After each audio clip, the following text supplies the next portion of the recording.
Carla City. Please po, like, share, and subscribe at sa Campus Kitchen. Oh, ngayon po, nandito na naman kami. Kumusta naman po kayo? Kami po. Mabuti naman sila, siyempre. Tayo lang ang hindi. Si Debbie lang ang hindi. Sabihin mo bakit tayo nag-absent ng napakatagal? Sorry po sa lahat ng mga followers namin. Ngayon lang ako sumipot dahil nagkasakit po yung aking mga wow legs.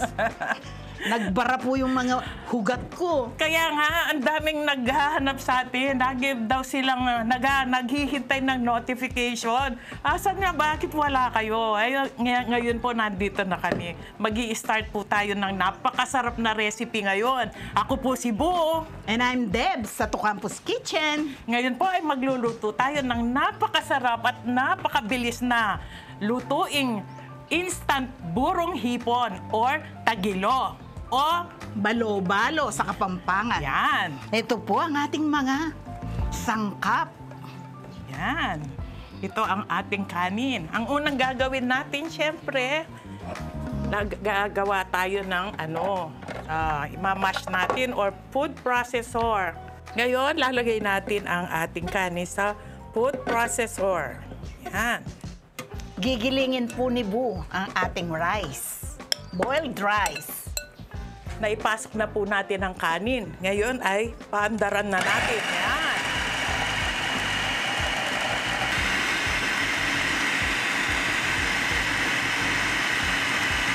Okay. Check natin. Ayan, ganyan. Yan. Naging mapino siya, oh. Ginawa natin. Parang naging siyang konting paste. Diba? Ayan, oh. Kung wala po kayong food processor or blender, pwede namang lutuin ninyong malambot ang kanin o parang lugaw. Parang lugaw ninyo siyang lutuin. At palamigin ninyo bago nyo sangkapan, siyempre. Ang next po nating i-process ang ating mga hipon. Yan. 1/4 kilo of hipon. Fresh. Na-devein na po yan. Kung wala naman kayong food processor, pwede nyo tadtarin na pinong-pino.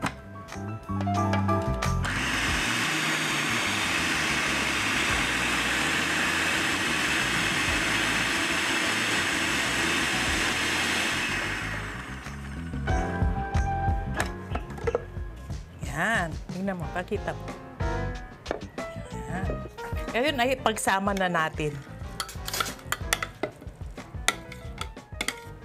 Ito na po yung ating mixture. Okay, lagyan mo ng konting tubig. Haluin po nating mabuti para ma-incorporate lahat ng ating hipon sa kanyang rice. Napaka-instant po ng ating ginagawa ngayon. Pero kung gusto nyo gumawa ng ating traditional way, pumunta lang po kayo sa aming link dito. At nang magawa nyo yung 7-day na preparation ng yung original nating balo-balo. Ito napaka-instant pero napakasarap din. Okay, start na tayong mag-gisa. Mag-start na po tayo sa ating bawang. The more may bawang, the more na masarap. Idagdag na po natin ang ating onions. At idagdag po natin sa ating ginisa ang ating mixture na rice and hipon. Yan. Para po masarap ito at hindi malansa, ay iprito-prito nating mabuti. Naamoy mo ba yung hipon? Diba? Andun yung hipon. Kasi pag binuro ito, merong amoy, diba? Pero pag instant, ay nako.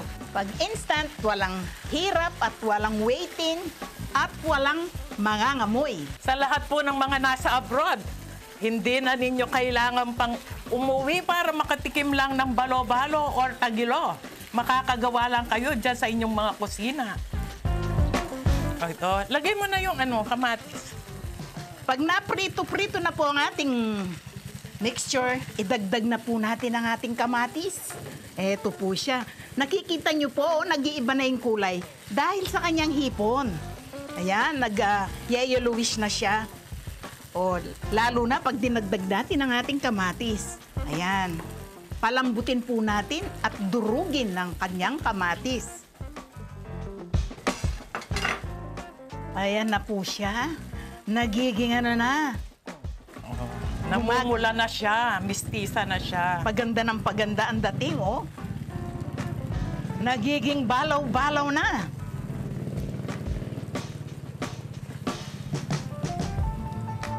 Okay. Ayan, as you can see, talagang durog na ang ating rice at ang ating kamatis. Ngayon, dagdag na tayo ng tubig. Konti lang. Yan. Para makuha natin yung tutong niya. Yung flavor na masarap. Kunin din natin. Ayan. Pwede na tayong maglagay ng ating pampaasim. Lagyan na po natin ng konting vinegar. Ayan. O, wag mong i-go-go-go. Dagdagan po natin ng pampaasim. Ito na yung pampaasim natin. Okay. Ang ating mix. Sinigang mix. Sinigang mix. Ayan. Okay. 1 tablespoon. Gawin natin 2. Kunwari, talagang 10 days nating ferment. Yes. Talagang burong-buro siya. Hinog na hinog siya. Magdagdag na rin tayo ng kanyang pampasarap, ang ating seasoning granules. Kung napaasim po, lagyan ninyong konting sugar. Ang pabalance lang. Mas masarap kasi ang balo-balo pag may konting tamis at asim. Yun po ang sikreto ng ating balaw-balaw, Yung ating lalong pampalasa. Mga ating chicharon. Isabay na po natin para lumambot na siya. Okay. Ayan. Hindi niya ang pentel-penitang kaya kakay. Hindi. Ano yan? Spicy. Spicy. Kaya pala medyo may red-red dahil meron, pampasipa. Lalo kang gaganahan kumain pag konting di ba? Spicy. Tingnan nyo naman.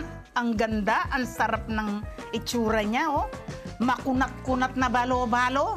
Sampa kayo. Saan ka pa? So nice and so looking good. Habang hinihintay nating maluto ito, mag-ihaw na din tayo. Okay. Siyempre, walang katerno ito kung walang inihaw na isda. Okay. Ano pang masasabi nyo sa kunat? Pero walang kasing kunat si Bu. Mas makunat naman si Bu kesa dito sa ginagawa niya. Sabi mo, matwang Espanya ka lang ka batal eh. Pero wala siyang batal. Anong gagawin mo? Talanga ka! Gusto ko sakalin yung batal, yung liig niya. Pero wala siyang liig. Okay, ayan na po. Perfect na. Ayan na po ang ating finished product. Mag-ihaw na tayo. Alright, come on, i-off mo na. Ito na. Luto na rin ang katerno ng ating balo-balo. Ren po rin ating pampano. Hindi siya dry kasi nilagyan natin ng oil, binrush natin. Ito po yung bangos. Ngayon, para po manatili siyang mahinit, mahilig ka kang gunggong. Para manatili siyang mahinit, ilagay natin siya sa foil. Hindi foil. Okay. Tama na yan para kain na tayo. Okay. Lunchtime. Okay. Lunchtime na, kain na po tayo. Okay. Okay, ready na pong lahat ang ating pagkain. Habang mainit, kain na tayo, Debs. Tingnan mo. Babaso. Umuusok pa ang kanin natin. Kita nyo? Yan. Sarap. Masarap kumain yan pag nagkakamay tayo, lalo na pag ganito yung pagkain. Ito na ang ating balo-balo. Tingnan naman ninyo.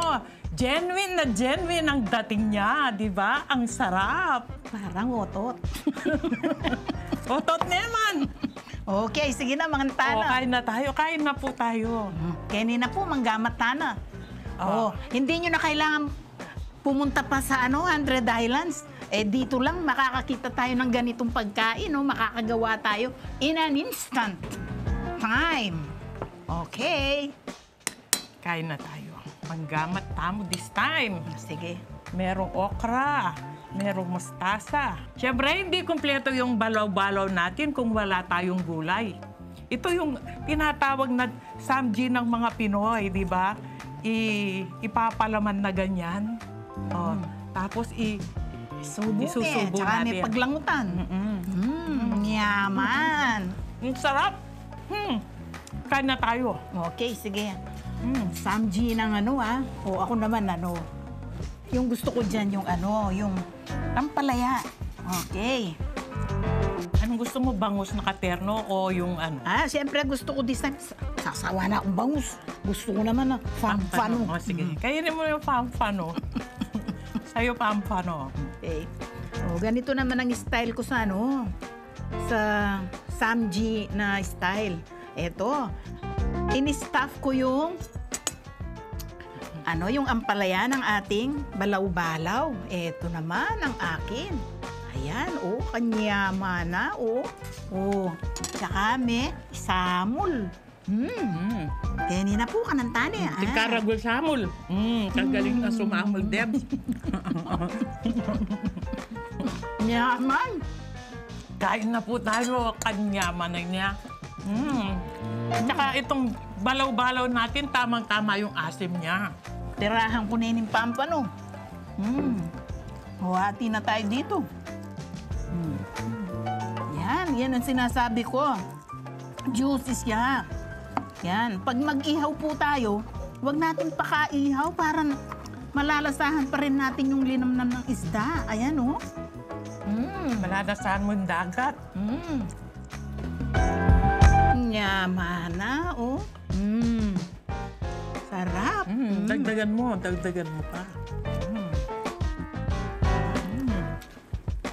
Come and join the fun. Make sure gayahin po ninyo ang aming instant balaw-balaw or tagilo Or, burong hipon. Kangaling mani sa kalangkuni talaga. palatuwa na ka na. Nangalinguang ka. Na ako bagal magsalita. Sana po nagustuhan ninyo ang aming nilutong balaw-balaw. Please, Like, share, and subscribe at Campus Kitchen. Thanks for watching. We love you. Bye! Ang puta kanya na. Ito kanya nga kuli. Abiyasang mag-joke.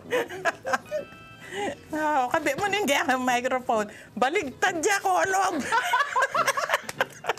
Bakit pala nakshooter? Bilang katangal doon, nag-vlog. Huwag ka kasi. Ako na balo. Len mo pa rin yung stockings ko. Awan mo lang. Oo nga, no. Alam ninyo, kaya siya nag-absent ng matagal. Siya. Ano tawag doon sa uyat na nangalbag? Yung Varicose? varicose veins. Balo mo na nalagyo rin Na compressor. Di ba compressor stockings? Muteng, compression. Compression socks. Yung Yung nakita ko sa grocery. Kaya pala tingin ng tingin, nakala ko may crack sa akin. sana tinanong mo. At lalamin mo, kukrush mo ko. May takutan ko. Bakit? Tinititipigan niya akong ganon. Nagtatago akong ganon. Tunwari, nagpapapangit akong ganon. Para hindi niya ako pag-interesan. Tapos pala, metong niya ka rin follower tamo. Nung sinabi niya yon, aromig palago ko. Sabi ko, hello, Ninoy ka. Ikay Debs ni. Sabi na sa akin. Sabi niya, I've been following you. Sabi niya, taga-ano ko, kesyo-kesyo sa abroad. Sabi ng Bobby, amimiss na nakata. Oo. Shoutout kay Bobby Nunag.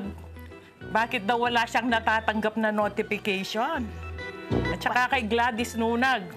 Okay, yung misis niya, no? Oo. Shoutout din kay Sitsit. Thank you dun sa pinadala mo, Sitsit, ha? Yes, Tess Kayabyab and Andy Kayabyab. Thank you sa mga pasalubong namin. From sila, San Francisco, California. Ay, at saka pala kay Pudong. Ay, oo nga pala. Meron tayong i-unbox. Yung ating ever dearest na pinsan Yes. from Canada. From Ontario, Canada. Shout out, Pudong. We love you, cousin.